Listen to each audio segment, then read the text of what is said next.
La independencia de México. Antecedentes. Externos.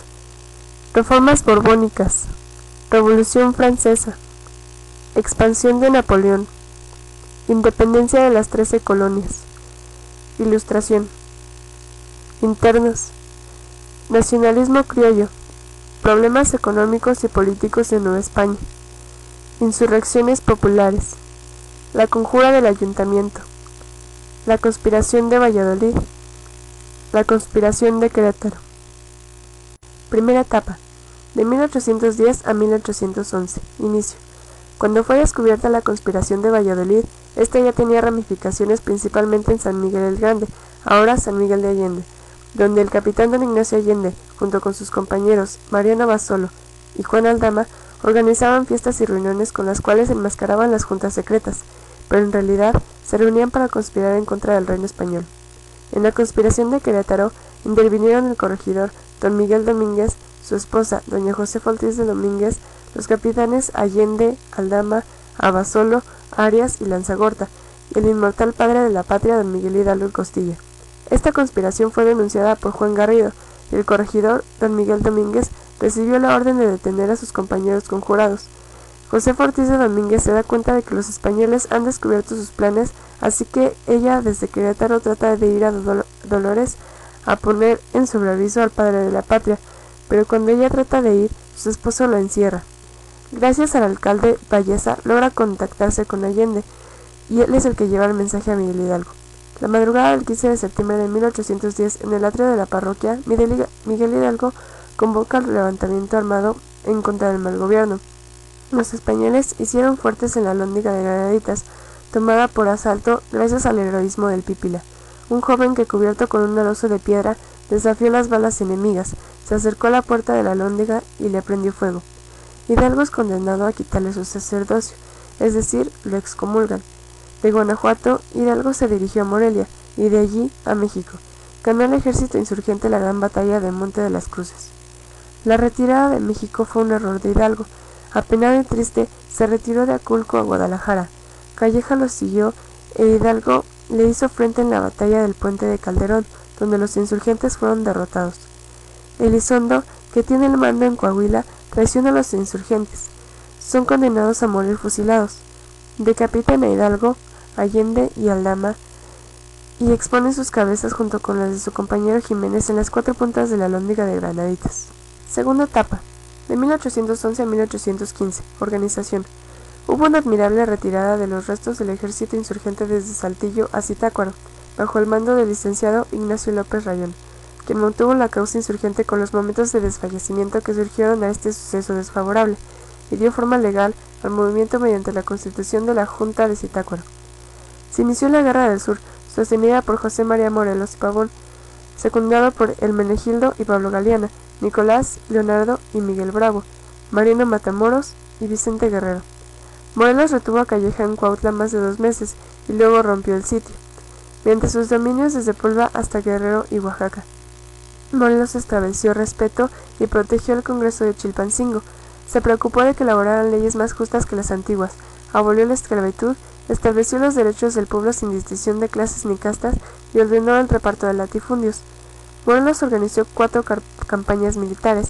La primera fue en octubre de 1810. En ella derrotó a varias de las fuerzas que se encontraban en Guerrero. En su segunda campaña militar, su objetivo era avanzar hacia la capital. Además, resistió en Cuautla al ataque del ejército virreinal. En la tercera campaña estableció su cuartel general en Tehuacán y después de varios enfrentamientos con los realistas, atacó Orizaba. Tales victorias fortalecieron la causa insurgente. En la cuarta campaña, Morelos había establecido las bases del gobierno mexicano y se redujeron los ataques realistas porque Calleja había sido nombrado virrey. Morelos presentó los sentimientos de la nación en el Congreso de Chilpancingo. La Constitución de Apatzingán fue promulgada el 22 de octubre de 1814 por el Congreso de Chilpancingo, reunido en la ciudad de Apatzingán a causa de la persecución de las tropas de Félix María Calleja. Apremiado por el Congreso de Chilpancingo, Morelos perdió las ciudades conquistadas y el Congreso empezó a vagar de un lado a otro. Después de meses, un traidor informó al ejército realista que sorprendió a los insurgentes en Tesmalaca. Morelos fue capturado, conducido a México degradado por la Iglesia y sacrificado por Calleja el 22 de diciembre de 1815 en San Cristóbal, Ecatepec. Tercera etapa, de 1816 a 1819, la resistencia. A la muerte de Morelos, el movimiento de independencia se paralizó casi totalmente. Insurgentes notables aceptaron la amnistía ofrecida por el virrey don Juan Ruiz de Apodaca. Francisco Javier Mina llegó a México el 15 de abril de 1817 y durante 7 meses peleó sin descanso, en compañía de Pedro Moreno.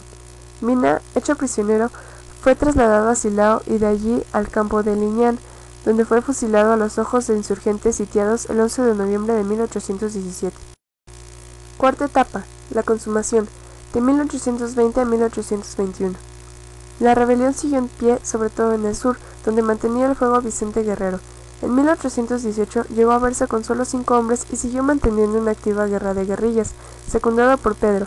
Ascendió, se batió solo y sin recursos por espacio de 3 dificilísimos años.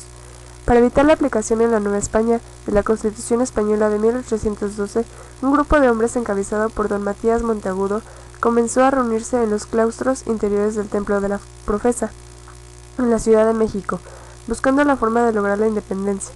Monteagudo logró que el virrey de Apodaca nombrara a Iturbide jefe de la Comandancia del Sur, que combatía al grupo de insurgentes de Guerrero y Pedro Ascencio.